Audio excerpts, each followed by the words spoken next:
चूड़ियाँ ले लो चूड़ियाँ, रंग बिरंगी चूड़ियाँ, हरी पीली चूड़ियाँ।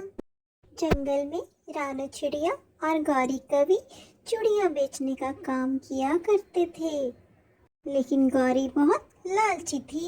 चूड़ियाँ ले लो चूड़ियाँ, रंग बिरंगी चूड़ियाँ, हरी नीली पीली चूड़ियाँ, जो भी पहने मेरी चूड़ियाँ, याद करे मुझे सदियाँ सदियाँ। ऐसे कहकर गौरी अपनी चूड़ियाँ बेचा करती थी। गौरी बहन, कैसे दी ये चूड़ियाँ? जी, लाल रंग की चूड़ियाँ चाहिए। मोटी चोंच वाले तोते, पूरे 50 रुपए की है ये चूड़ियाँ। गौरी बहन, ये तो बहुत महंगी है, थोड़ी सी कम कर दो पैसे। आजा गरीब मोटी चोंच वाले तोते, मुझे नहीं देनी तुम जैसे गरीबों को ये चूड़ियाँ। मैं तो 50 रुपए की ही दूंगी। गौरी बहन, आपको बोलने की भी तमीज नहीं है। उधर रानू चिड़िया को देखो, वो कितनी सस्ती और सुंदर चूड़ियाँ बेचती है। इतना कहकर मिट्टू तोता वहाँ से चला जाता है। गौरी, तुम बहुत गंदी हो, तभी तुम्हारी चूड़ियाँ कोई नहीं खरीदता। शाम होने तक रानू की सब चूड़ियाँ बिक जाती हैं और उसका ये कारोबार बड़े अच्छे से चलने लगता है। वो अपने इस कारोबार से बहुत खुश थी। तभी एक रात गौरी कालू से कहती है, कालू जी, जब से चिड़िया आई है हमारा चिड़िया कारोबार बंद ही हो गया है। हमें कुछ ना कुछ करना पड़ेगा इस चिड़िया का। आप जल्दी से कुछ सोचो। गौरी, तुम घबराओ नहीं, देखना कल सुबह होते ही क्या होता है।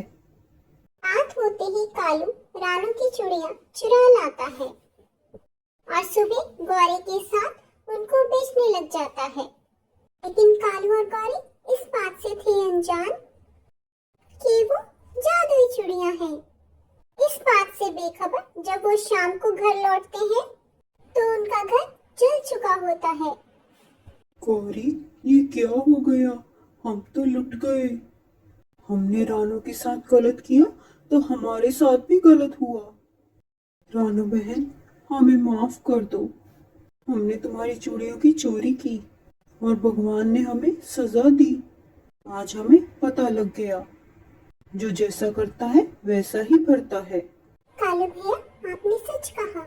हमें किसी के साथ बुरा नहीं करना चाहिए, क्योंकि बुराई का फल हमेशा बुरा ही होता है और अच्छाई का फल अच्छा।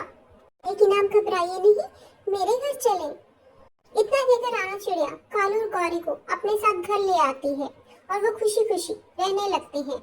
जंगल में सर्दी का मौसम चल रहा था। वहीं जंगल के सब पक्षी सर्दी का हल निकालने के लिए एक जगह इकट्ठे हुए। इस बार जंगल में कड़ाके की सर्दी पड़ी है।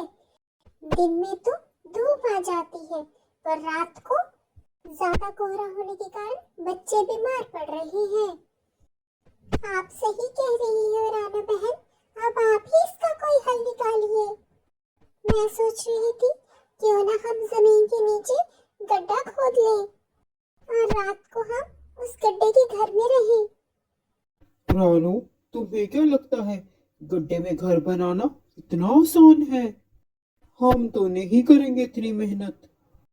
इतना कहकर आलसी कालू और गौरी वहां से चले जाते हैं और बाकी पंछी शाम होने से पहले गड्ढे में खुदाई करने लगते हैं और उनकी मेहनत रंग लाती है। बहुत जल्द वो अपने लिए गड्ढा खोद लेते हैं और सब पक्षी अपने अपने घरों में अपने परिवार के साथ रहने लगते हैं। रानू और उसकी गुड़िया तो बहुत खुश थी। उसी रात जंगल में तेज तूफान आ जाता है। कालू और गौरी का घर नदी में बह जाता है। माँ, ये शोर कैसा आ रहा है बाहर से? गुड़िया बेटी, तुम घबराना नहीं, मैं अभी बाहर जाकर देखती हूँ। तभी रानू को गौरी और कवि एक पेड़ के नीचे दबे नजर आते हैं। बचाओ, बचाओ, कोई तो हमें बचाओ। रानू अपनी सूझबूझ से पहले कालू को और फिर गौरी को बचा लेती है। शुक्रिया रानू बहन, आज आपकी वजह से आज हम बच गए। रानू कालू और गौरी को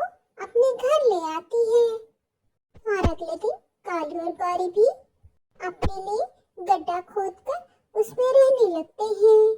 इस तरह सब पक्षी अपने आप को कड़ाके की सर्दी से बचा लेते हैं। आपका धन्यवाद।